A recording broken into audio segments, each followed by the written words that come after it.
All right. Hello. Hi, everyone. Nice to see you.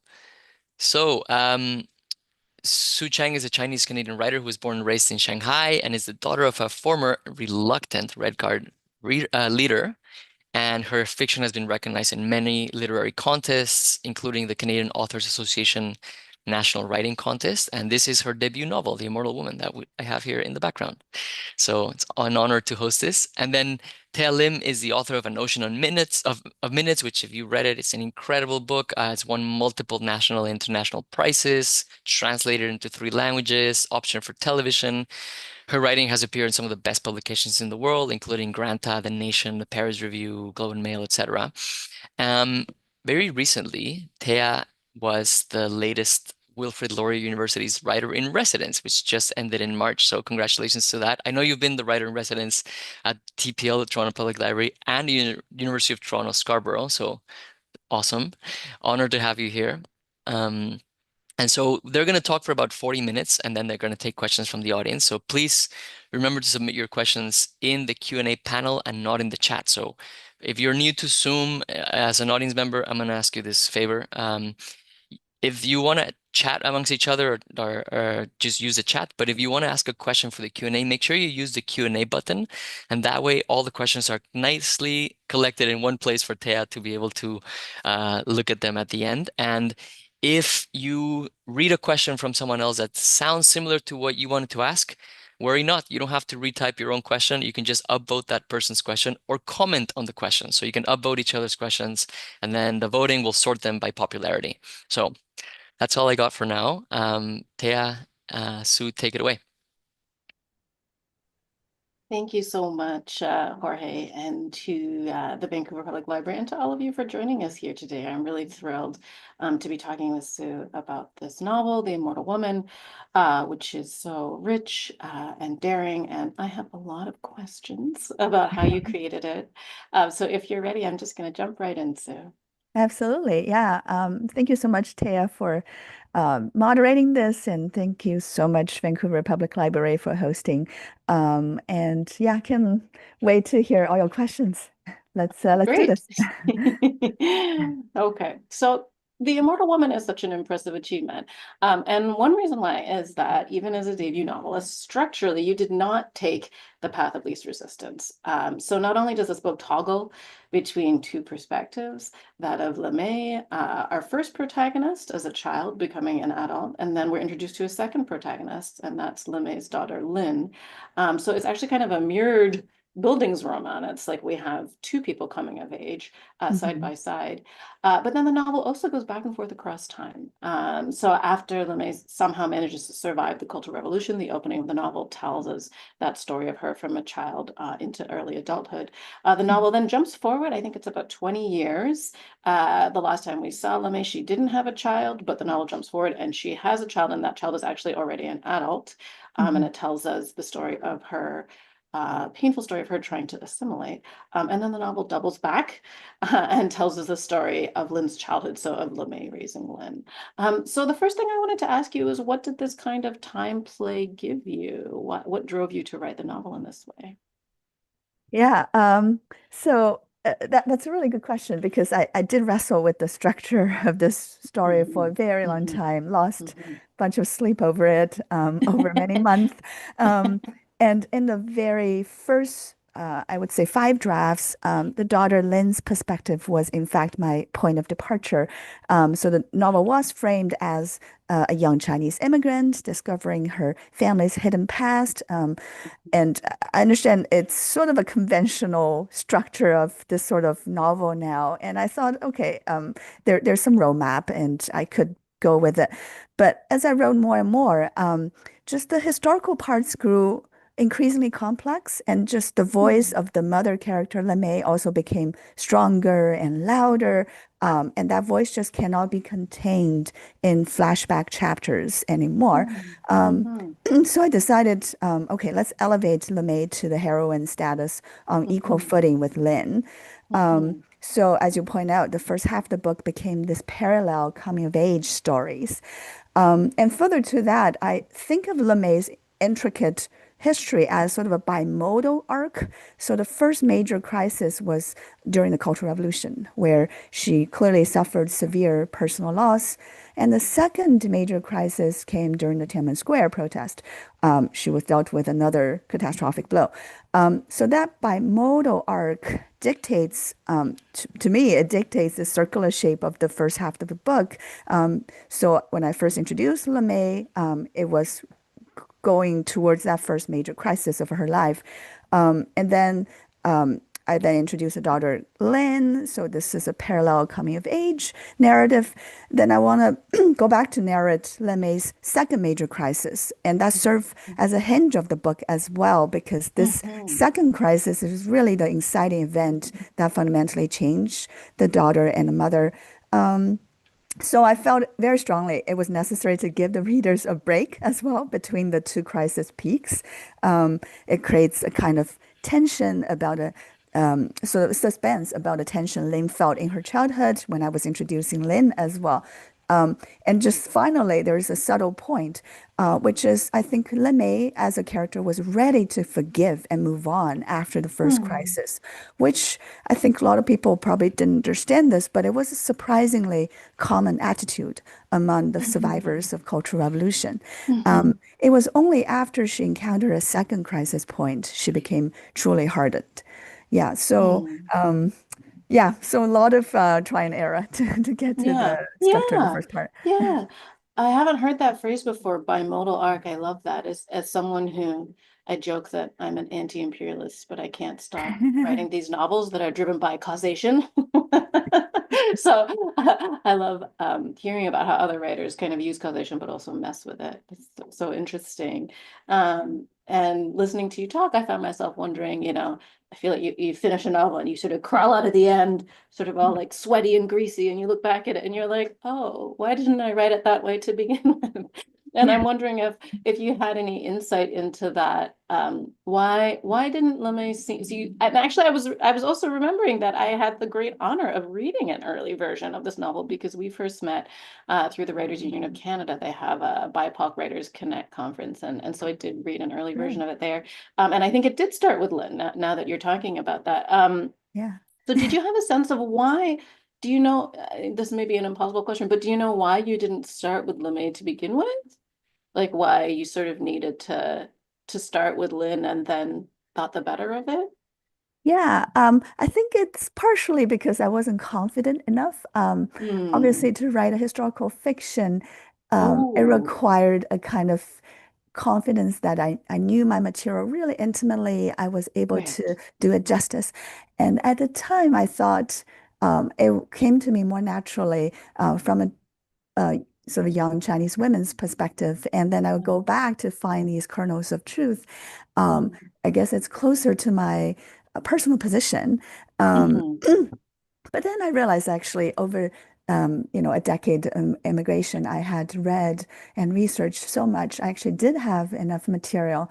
Um, and as this voice became louder, I just thought, okay, I need to overcome my personal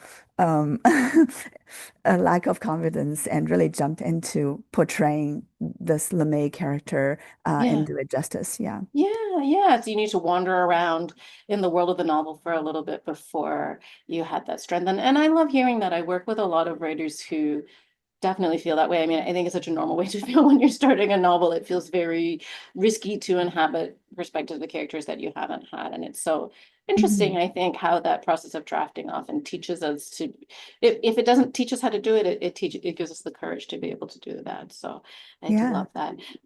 Somebody in the chat is asking a question about why we can't view the author. And we're actually going to get to that in a little while. We're going to talk about why you're seeing a picture of Sue rather than Sue's face. Okay, so let me see. I got to keep an eye on the time because I have a lot to ask you. I don't want to run out of time. But okay, so the other thing that I thought was kind of made me laugh is not the right word because this is a deservedly very serious novel, but something that the novel did that sort of, it's almost like the novel is mirroring what the characters are doing, that I thought was so interesting, is that the novel itself changes its identity. And what I mean by that is that, as I described, at the beginning of the novel, we have multiple protagonists, but we also have this movement back and forth across time. And then partway through the novel sort of changes its mind about being achronological, and it becomes chronological. So the reason why that struck me is sort of kind of funny is because the book itself is about identity. The Hmm. characters remake their identities across geographical and temporal shifts, and you spoke very eloquently when the writer Vin Win in the Hamilton Review of Books about colonized mentalities and internalized racism, and why Lynn is sort of driven to try to change her identity. But at the same time, the novel itself remakes its identity. It starts off playing with time, and then about Hmm. partway through, it decides to adhere to time's rules. So sometimes this sounds a bit woo-woo, but sometimes novels tell us what they want to do. And I was sort of wondering, what did you feel like happened in the story that affected this, new kind of faithfulness to chronology when the novel doesn't start out that way? Yeah, that's a kind of interesting question too. Um, Sometimes the answer is actually quite straightforward. By I have to apologize. My throat has been completely ravaged by allergy Oh and no. infection. Oh no. So, But you so, I, sa- persist. You so I persist sound nonetheless. So terrible. we I thank you. apologize. It Um, sounds like music to me. Thank you. Yeah, so I think by midpoint of this book, it became, it made more sense to start adhering to chronology because I had Hmm. sort of introduced the two heroine on equal footing and their respective history. And now those two characters have synced temporally by that point. And I Oh, felt it was time for us to see how then they reckon with the ghosts of their past oh, and how they yeah. interact with each other after Yes. having sort of inflicted pain onto each other. So I Yeah. decided to use this sort of braided structure from that point on, which allows them to interact a lot more, to progress at the same time. They could have more immediate confrontations because they were no Yes. longer sort of two characters immersing their own timeline unknown to each other. And that made their eventual reconciliation also possible. Um, Uh-huh. so sort of I thought of this book as really having that hinge as the second crisis point of LeMay's Mhm, life. mhm, And then mhm, before that and after that was structurally different.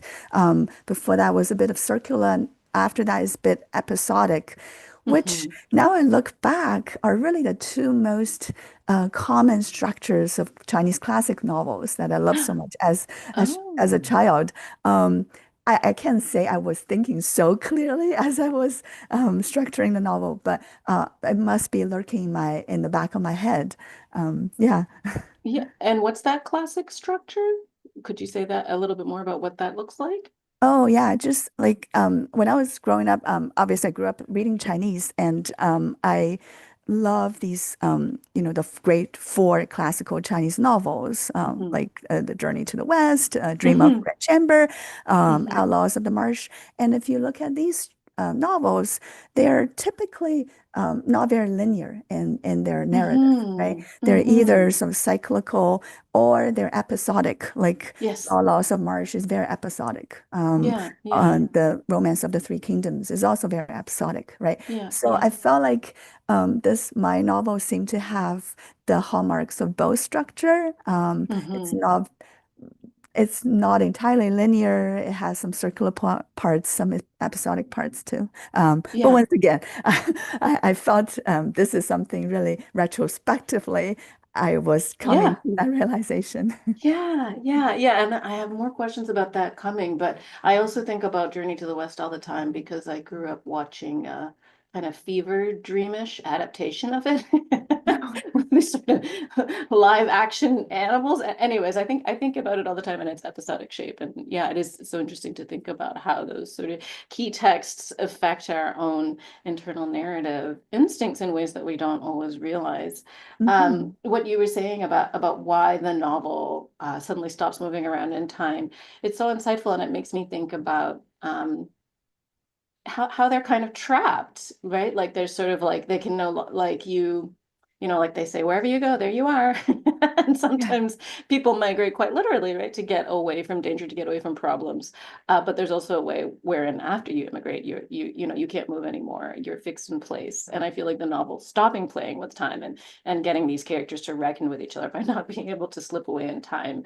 It Mhm. speaks a lot to that. So I already really love this conversation because I think it's I already found the novel very rich, but what you have to say enriches that experience of reading it even more for me. Okay. So I wanted to ask you a question about how you write violence. So The Immortal Mhm. Woman is a book that deals with violence. There's a great deal of psychic violence, but there's also literal violence. The book is quite unflinching about the physical violence that defined this era of China. Mhm. And the book is powerful and it's troubling because it reflects how everyday people don't just collude with state violence. We've sort of unfortunately become used to that as a reality. But what happens in this novel is that it's also everyday people who perpetrate that state violence. Mhm. Um, and what I found myself thinking about is that when I teach writing, something that comes up often, especially when I'm working with young people, is how do you actually write about violence? Mhm. Because we want to write about violence truthfully, because we want to write about human experience. And violence is a part of that experience. But obviously, we don't want our stories to themselves cause gratuitous harm to themselves in a way, become perpetrators in how they describe violence. And so many writers that I've worked with are always seeking advice about how to do that, especially when you think about where we are in contemporary storytelling. And there were times, especially in mainstream storytelling, where there was more concern about representations of violence, and now it feels like those have gone out the window. It's just kind of a free for all. Yeah. So I was wondering what your advice is about using violence sensitively, and I'm wondering, what ethics or code directed how you yourself employed violence in this novel. I'm not sure I could impart any advice yet. And I Hmm. definitely don't Hmm. think I've done this in any way perfectly in this novel. But like you said, I think the history I came from was intrinsically very violent, and I Hmm. couldn't and really didn't shy away from that in this book. Hmm. Um, I think because one of the initial motivations of writing the book was to show the long-lasting effects of violence on people. So I felt almost a sense of responsibility to actually provide a depiction of Hmm. violence. But Hmm. very much like you said, my main principle is to avoid gratuitous violence, Hmm. which is Hmm. to say the scenes of violence must serve a narrative purpose. Hmm. And another one is to stay close to historical facts as much as possible. Oh, So okay. this may be very surprising for some readers. I've had private conversation with early readers about this as well. Obviously, this is a book of fiction, and a lot of things were created through imagination, but the violent scenes in there were almost entirely rooted in historical reality and almost directly taken from either the written history or the oral history I encountered during my research. Hmm. Like one example, I know some early readers were troubled by the animal scene in part one of the book. Um, and unfortunately, that was, in fact, what happened in my father's youth. And I grew Hmm. up hearing that story as a young child and just Hmm. left such a huge mark on me. And in my depiction, I did try to avoid the actual gory details, and there were more. Hmm. Um, Hmm. but having said that, I really don't think I've done it perfectly, and I do sympathize with, some readers who felt there should be better content warning. I agree with Huh. that.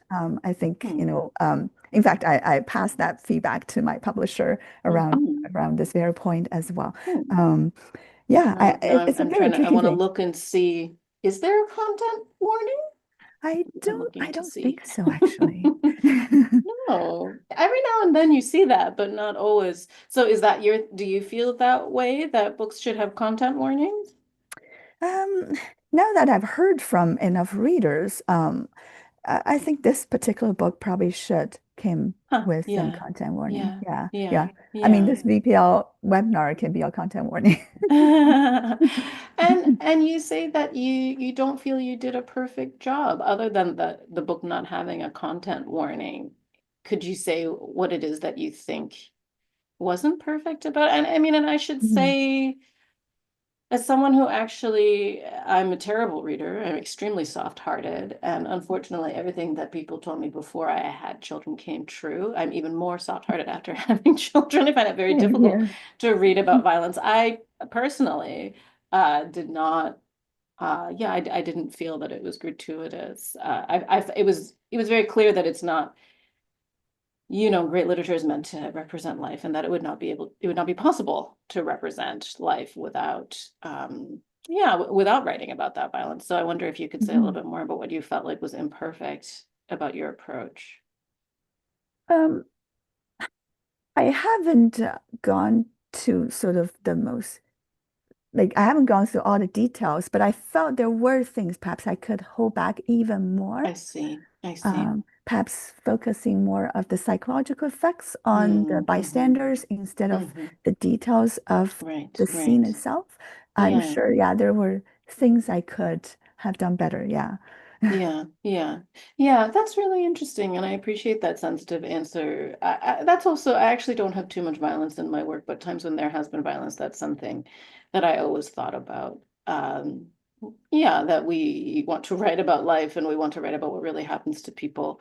Um, but how I think we're talking about sort of what your code of ethics is, and I think that probably is my personal code of ethics is how little can I put in there with it Mm, still being represented enough that I can unpack, the long-term effects of violence. And it's interesting, I quite a few years ago interviewed Marlon James, who writes mhm, novels that are very violent. And I asked him a similar question, and he actually said that what his code is to make sure that there's always a consequence to the violence. He sort of had a funny joke where he talked about movies like Die Hard and stuff like that, and he said they're very violent, but people don't think about them as violent because there's no consequences to the violence.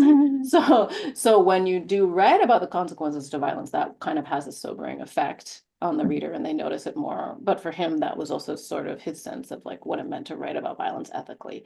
And it feels like that's in some ways that's kind of the approach that runs throughout. It's kind of the immortal woman's reason for existence, really. It's in thinking mhm, through what those consequences are. So yeah, I mhm, appreciate hearing your thoughts on that. Um, okay, so this question is it's a little bit adjacent to the last one, question about mhm. violence. This is a question about terrible people. And I wonder what advice you have for how to write characters who have done terrible things.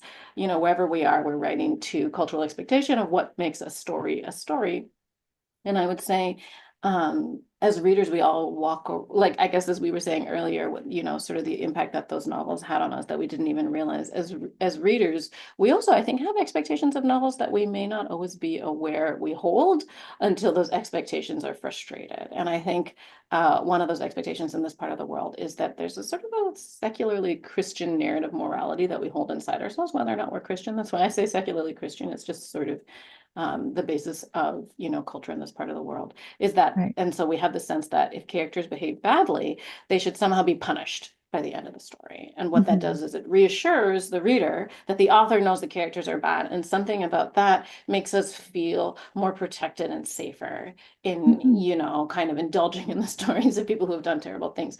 But I actually don't think the province of art is safety or protection. I actually think art is a place where we can go to look at. I always think of it as like the Star Trek holodeck. It's the place where we can go to look at sort of terrible things and to really grapple with them in ways that we can't in real life. So Yeah. I was wondering, how did you feel a pressure like that to be didactic or to make these characters somehow better or to to give them some kind of comeuppance? Like, how were you able to write these conflicted characters and to do so in such a daring fashion? Oh, thank you. That was high praise. But I think I respect that kind of cultural expectation, but only to a certain extent. Obviously, I think we're all readers first. And when we are reading stories, to have some sort of narrative morality at play is satisfying. We all know Yes, that. Um, yes.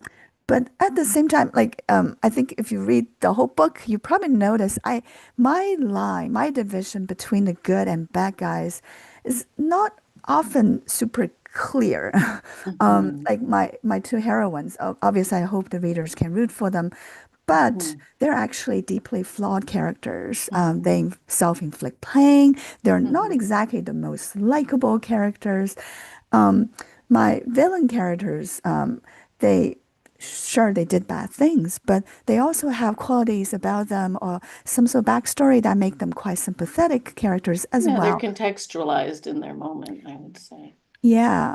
Mhm. Yeah. So to be honest, this sort of sense of moral ambiguity drove my literary agent crazy. He always asked me, should I feel sympathy for this person or not? Oh, wow. That's good. You shook the tree, as we say.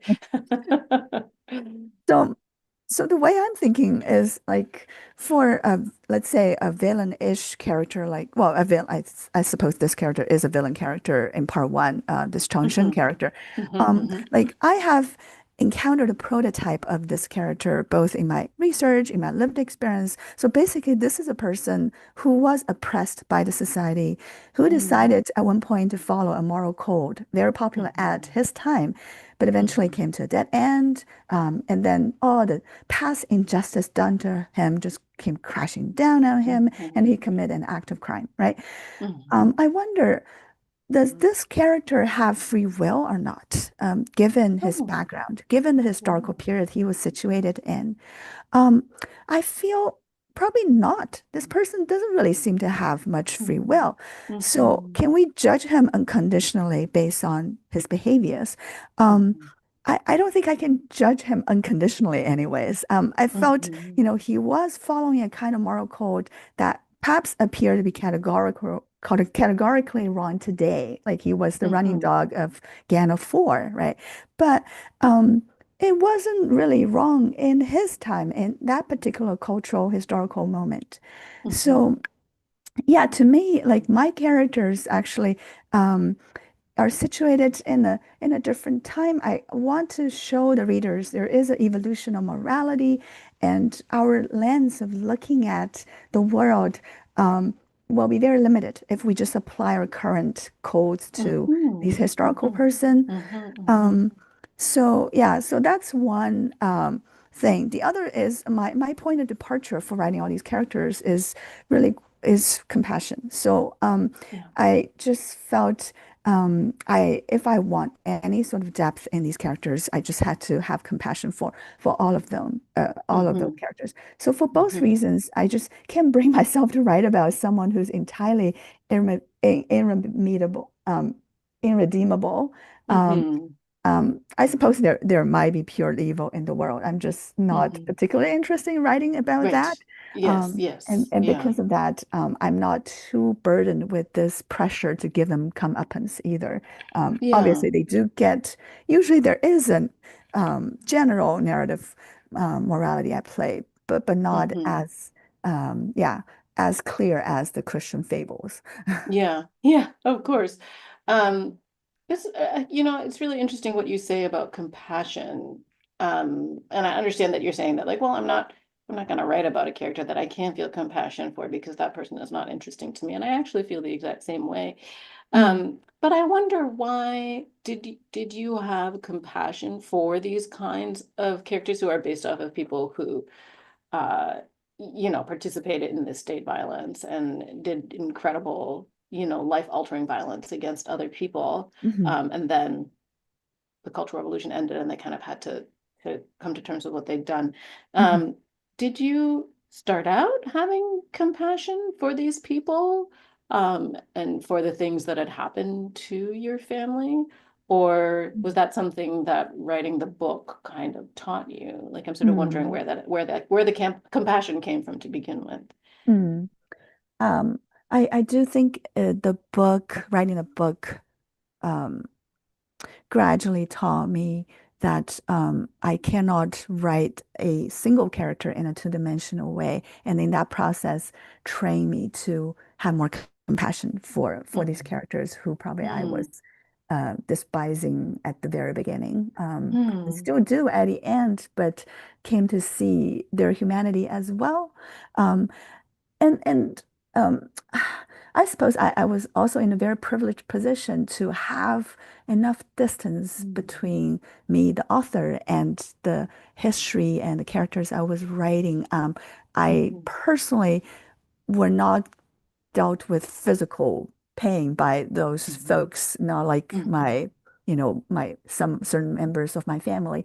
So Mhm. I could have been more distant to have more reflection over why those folks did what they did. Yeah. What was the historical force at play?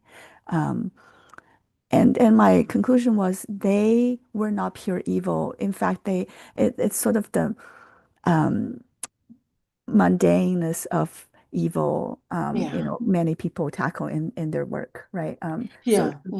Yeah. that was very clear to me. That was Hmm. what's happening as well. Yeah, I know it's interesting that not that I think that at all that novelists are a more moral class of people. But it is interesting how whether or not you like it, sometimes it's actually quite it's impossible. It's a storytelling challenge to write about a character you have no compassion for. Like it makes it not possible to tell their story. So whether or not you yeah, like it, sometimes you have to learn compassion for them in order to be able to do the work that you're trying to do. right. Um, so, I started out this question by asking you about, cultural pressures. And so I have sort of a similar to the side, but similar question. As a transnational person, in my head, I hold pressures from multiple storytelling cultures, from I sort of grew up with mass culture with a lot of Western storytelling, and I spent time in many different English language school systems. But then I also had a lot of, I guess they were, Chinese literary narratives that were also in the culture around me when I was growing up in Singapore. So I was wondering if you have the same, if you have these sort of multiple storytelling cultures in your mind, and if you needed to find a way to blend different ideas of what a story is in order to write this novel. Yeah, so that was a really good question. I maybe not as acutely as you do. You seem to have gone through many different schooling systems. I Yeah. did my education primarily in China. Hmm. So when I was growing up, I was reading, like as early said, a lot of the classic Chinese novels and just kind of Hmm. read them over and over. But Hmm. we touch upon this point. I think the structure of the narrative did eventually sort of these old novels did seep into my book as well because I read so many cyclical structure and so many Hmm. episodic structure. It came Hmm. to me quite naturally to think about my story to be told this way as well. Um, and if you think about characters, perhaps you could make a distinction that um, the Western literature is very focusing on a single hero's journey, this individualistic characteristics, whereas, this is all very broad brush, but Hmm. people like to talk about the Eastern cultures are more collective. But Hmm. in my book, especially the women characters, right, they make their decisions based on certain underlying confusion, morality, especially Hmm. filial piety is a Hmm. huge pillar of our Hmm. moral system. Hmm. And that was why, LeMay could not sort of solve her problem in an easier way just by leaving the country because she Yes. can do that Yeah. to her mother. Hmm. And also to some extent, Lynn, the daughter, her internalized obsession about the West was also partially rooted in filial piety. Her Hmm. desire to just please and save her Hmm. mother and do what her mother wanted, but couldn't do herself, right? Hmm. So, Hmm. so I Hmm. think these all the moral system that I grew up in definitely seeped into my narrative a lot, and I find it kind of interesting as Lynn becomes increasingly westernized. Her individualism started to battle against her instinct to be a filial daughter, and that became a Hmm. main source of the conflict between a Hmm. mother and daughter. Hmm. Yeah. And I guess one more thing is on the aesthetics. So, um, uh, my favorite book, even among the four classics, was Dream of the Red Chamber. Hmm. And in that book, characters' interiority and their sensory details were in large part depicted in dreams. And I realized Hmm. I do gravitate towards dreams a lot in my own writing. Hmm. Um, Hmm. Just like that sort of symbolism and illusion, and the dreamlike sequence is very much Hmm. owed to the literary diet I had as a Hmm. child. Hmm. Yeah, and I love hearing about this and how it's kind of like a pastiche, right? It's not um yeah, it's not always as direct as we think it would be, but in a way, it's a corollary for how all culture is transmitted to us. So yeah, I really appreciate that. Mm. So it's 3:40, so we're coming up on the time when we would open it up to audience questions. So if you do have a question, this is a good time to pop it in the chat box. I'm going to keep on with my questions, but just putting it out there in case any of you are sitting on some burning questions. We did get one question, which was about the audiobook, and that was thank you. That was answered by Ben. Okay, so I wanted to ask you about that thing that came up in the chat earlier. Could you Yeah, talk about your decision to not show your face on camera and to protect your identity? yeah. Um, Sort of the rationale, and but I'm also curious about what restraints or even liberties this decision affords you. Mm. Yeah, thank you for that question. Yeah, um, so I am uh, doing this to protect mainly to protect my family, who are still Chinese Mm, citizens living in China. mm, mhm, Um, the Chinese laws apparently have been changing in the past few years. mhm, And even though I feel relatively secure in Canada, but my family, they are still very much in China, and I understand the new laws may interpret this book in a negative way, and mhm, I just don't want to risk having my loved ones pay a mhm, price mhm, for mhm, my artistic mhm, expression. There's mhm, also some risk around my rights at the border in terms mhm, of going in and out of the country. mhm, Um, I mean, the drawback of this, of course, is my public engagement is limited, mhm, and I obviously very much hoping to have more conversation with readers, but without being able to do in-person engagement, I couldn't be at literary festivals, and there are mhm, some high-profile interviews that I can't do either. mhm, Um, I just want to say on that note, I just want to give a huge shout out to the Vancouver Public Library mhm, for hosting me because it is, I know, unconventional. Um, and I mean, at the same time, my communication channel is still open. You yeah, can always go to my website and my Instagram yeah, page. I'm happy to talk to anyone over email, over direct messaging, which I haven't done, have done with some early readers already.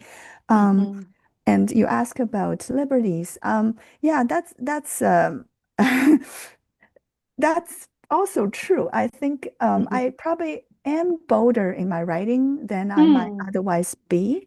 As mhm, you know very well, it's very challenging, especially perhaps for minority women, to write candidly about controversial topics, right? mhm, Um, and there could be a lot of public shaming that can follow. So I do think I am a bit braver, bolder, mhm, more candid in my writing. mhm, mhm, And ultimately, yeah, I'm not really so interested in building an author brand. I'm much more interested in putting that story out into the world.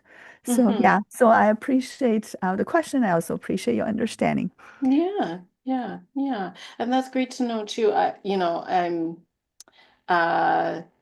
I meet writers often who are drafting works that they're not sure that they should publish because maybe they're worried about how their families might react, but also there is a concern about political censure wherever they're coming from. Mm, And I think, yeah, I think I am very grateful and glad that there, exists both the technology and organizations like the Vancouver Public Library who are sensitive enough to be able to include sort of writers like that and to make it possible. I love that idea that people can talk to you through your Instagram, through your direct messaging. So tell all your mhm, friends if they, if they want to talk to Su Chang. That's a great way to do it. Um, and there was something else I was gonna say. Yeah. Did you ever think about not writing the novel? Like when you were working on it, did you ever sort of think like, oh, I'm not gonna do this because it's not safe? Like, was it sort of a brainwave when you realized like, oh, I could just sort of not reveal my identity? Or were there times when you thought about just writing it, not sort of withholding your identity? Um, when I was writing it, it felt I was in a very fever dream the entire time. I wasn't Mhm. thinking about publishing at all. In fact, Mhm. everyone told me it's impossible to publish these days. So, Mhm. so I thought, okay, I would just write So this, it doesn't and matter. Yeah, I'll yeah, go it for doesn't it. matter. Yeah, definitely felt very compelled to write it. It's yeah, super compelled for many years to write this story Yeah, without yeah, thinking about the consequences. I think yeah, that's really yeah. how the story came into being. Mhm, mhm, And after that, in fact, the editor reached out to me and said she really liked it. mm, I mm. was very shocked, and eventually there was a literary agent who liked it as Yeah, well. yeah, So yeah. when people really wanted to actually put it out in the world, um, I was pretty shocked. And as I said, like by that point, um, I realized the law had changed as well. Mhm, I think mhm, this used to be just sensitive, and now it could be construed as something more. Um, yeah. mm, mhm. So I, so I went from okay, this is not going to be published anyways to okay, I will just put the book out without having an author brand then. Yeah, yeah, yeah. Yeah. No, I mean, I appreciate you writing the story, putting it out there, but also I think your experience, and your courage, honestly, is really instructional for a lot of writers. Like I said, I meet a lot of writers all the time who want to tell stories and they're afraid to publish them. And I think you present sort of a pathway to being able to do that. So, Mm, I think I really do admire that. One question that I had to ask you that we're not going to have time for, but was sort of okay. about representation and how there are Right. these competing pressures on members of the diaspora to both be sort of perfect so that people don't Mhm. think that your whole race is like bad at parallel parking or whatever. But there's also a much more sort of shadowy, ugly pressure sometimes to tell these tales of barbarity from your home culture because that fulfills this belief that we often have in the West that other countries are sort of violent and barbarous in ways that we aren't. But I think a lot of what you've said about choosing to uphold your identity, but also in some ways, it really sounds like just writing this book just to write it, like that it was just Mhm. something that you needed to do and you Mhm. worried about publication later on. I think it answers a lot of those questions that I have. And I think it's also, in a way, what makes this book it sounds funny, but such a complete work of art so much itself. So I really do appreciate all of that. Okay, so we've got, the question box is starting to light up. I love to see it. So I'm going to start with a question from Karen who says, can you talk more about how you go about writing a story that overlaps with your family story while using fictional characters? Oh, so interesting. How do you choose which parts of personal history to include or exclude? Hmm. Oh, that's interesting. I never Mhm. got exactly that question before. Um, yeah, so the story was inspired by m-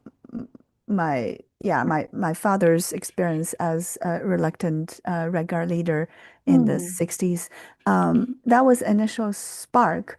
Um, but I didn't know a whole lot about it because even though I did hear stories as a child, that was enough to make a book. So there were a lot of additional research, a lot of reading about what happened in general in that time period and to other people, perhaps even more extreme cases. Um, so when it was synthesized, it really wasn't my father's story anymore. And obviously it became a mother story as well. That's another story Mhm. actually. Mhm. That was a Mhm. bit of yeah, I won't go into that, but it became a Mhm. mother story as well. So there Mhm. was sort of Mhm. gender-based violence as well, which obviously my father did not experience that. Mhm. Um, and in terms of how you would select, um, I- so it's similar to what I earlier said. This the point of departure has to be compassion because there are things that perhaps at the beginning of writing I felt quite emotionally raw about or holding grudge about, but um, I kind of have to take a step back from that and um, have more reflection on what exactly was bothering me. And I do not want any sort of writing to become a tool of revenge towards Mm, anybody, right? mhm, Um, mhm, and it has to be first processed internally to make sure um, it is, we're really talking about the sort of contradictions of our humanity, our dark psyche that most of us share, mm, something that has been honed into a more universal story. So if there was anything that was still holding me back emotionally, and I couldn't process, I typically don't put in this book anyways. I may process mm, in a future writing project. mm, But I think mhm. that's a sign that I'm not ready Right. to do Right. anything It's on it. too much. Oh, I love that too. Yeah. Because yeah, sometimes I meet people who are writing from life and they're like, oh, it's just so hard. And I Mm. personally always love the advice, like, you can just stop. Yeah. Sometimes, it's okay to quit. Sometimes it's actually like the healthier thing to do. And it's as you say, your psyche's way of telling you this is not the time to do that. Yeah.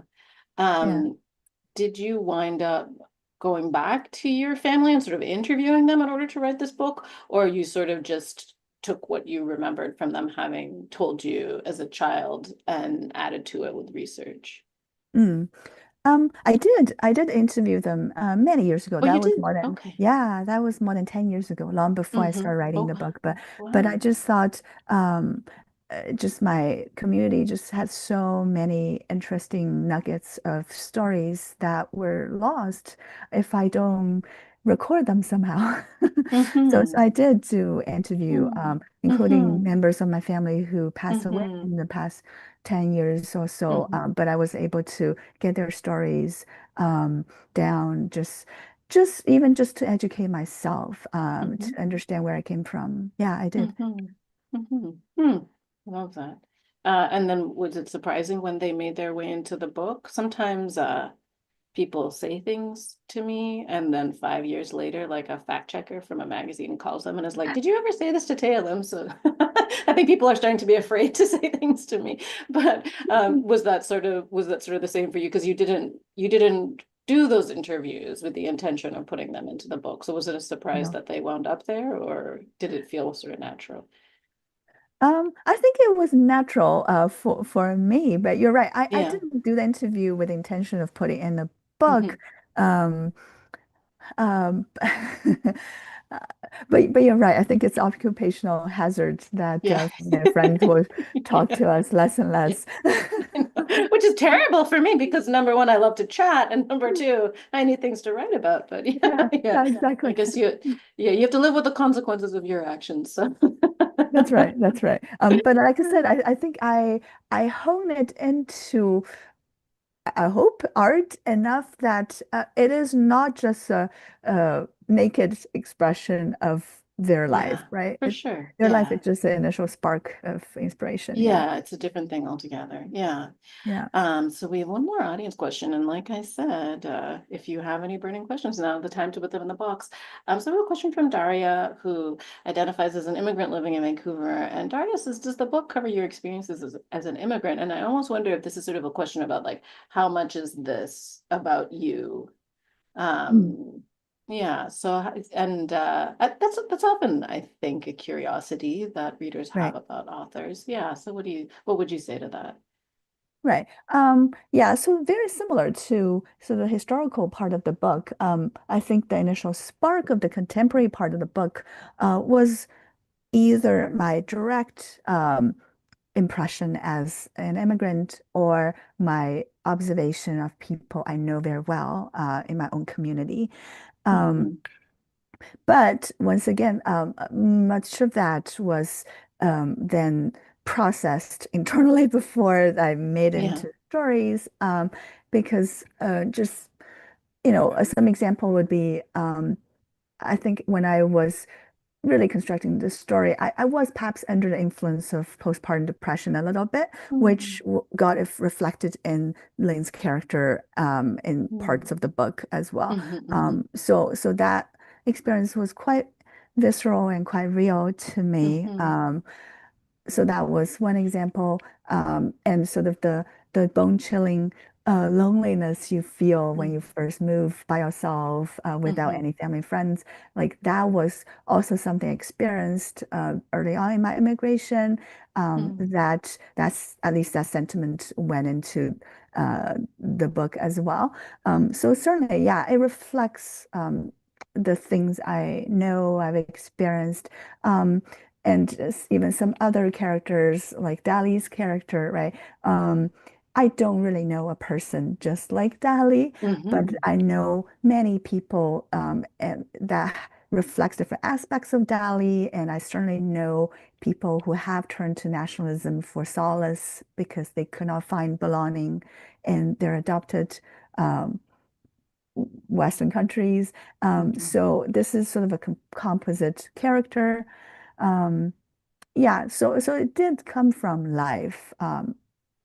And then it just took on its own shape and trajectory. Yeah, yeah, yeah. And I appreciate also the distinction you keep making between sort of life. Of course, life forms the material, but then the work itself is a work of art, right? It's sort of processed into something else. And I also think that when a project really starts running, like when it's really starting to when a draft is really starting to work, is when maybe some of those emotional needs kind of fall away, right? Something has Mm, happened in the early work that has enabled you to let go of them, and that is sort of what enables the novel to become itself. So yeah, I mm, appreciate that. So let's see. So there's still time to pop your question in the Q&A box. So we do have one more question from me. So something that I really appreciate about your story, Sue, is that your formal training is in a different field from writing.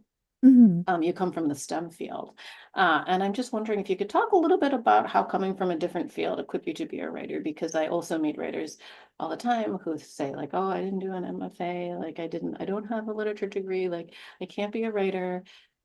mm. And I always feel sad when people say that because it's really not true. There's an MFA industrial complex, don't fall for it. You don't need that kind of formal training to be a writer. So I was wondering if you could talk about sort of how those experiences coming from sort of this different field equipped you. Yeah. So so I am a habitual outliner because I think I was trained in STEM. Um, uh, you're completely right. When I speak to my writer friends who came from purely literature or writing background, it seemed to me overwhelmingly they call themselves pantsers, especially the Oh, short story fiction writers. oh, yeah. So pantsers, if people aren't familiar, there's the idea that there's two kinds of writers. There's writers who are plotters or planners who plan everything Yeah, out. And then yeah. there's writers who are sort of intuitive and they just feel it and they fly by the seat of their pants. So they're known as pantsers. But okay, so that's interesting. Okay, so you find that people with that kind of training are more intuitive. Yeah. Yeah, for me, because I think I'm just very used to take a big problem and break that into smaller puzzles and solve them sort of more in a step-by-step way. Hmm. I'm also sort of used to building a prototype of a solution before diving into an Mm. actual solution. So Mm. that sort of I guess, quote unquote, project management served me in my writing. Um, Hmm. but to be a writer, I'm also very much appreciating the process of just writing every single sentence and have the characters have these words surprise me and go sometimes have them go beyond my control completely and rein them back eventually. Like that process was so interesting, and that's very different from my formal training. But from the overall structure, yeah, I think I do still follow that sort of engineering mind. Yeah, yeah, I love that you're Yeah. outlining, and then what's happening inside is chaos, but Yes. you're Yeah. still outlining. And would you recommend sort of doing this, what you've done to anyone else? Like, would you say, yeah, why not, come to novel writing as a later vocation? Go for it. Or would you say, I don't know. Oh, definitely. Why not? Yeah, yeah. Oh, I love it. I love you. No, Yeah. no regrets. No, Forging no. ahead. Yeah, absolutely. Yeah, I think there are so many great stories wait to be told. Just because you Yeah. don't have that writing diploma, that is not a deterring factor for not writing your story. Yeah. If you think about all these great Asian writers, contemporary Asian writers, I feel like most of them are from a STEM background. Like Li Ying Ah, is was trained in immunology. Uh-huh. Wan Wei Ke was trained in chemistry, medicine. We have our own Linda Feng in Toronto. She was trained in Hmm. biology, Yeah, geology. Like yeah, yeah. it's not uncommon.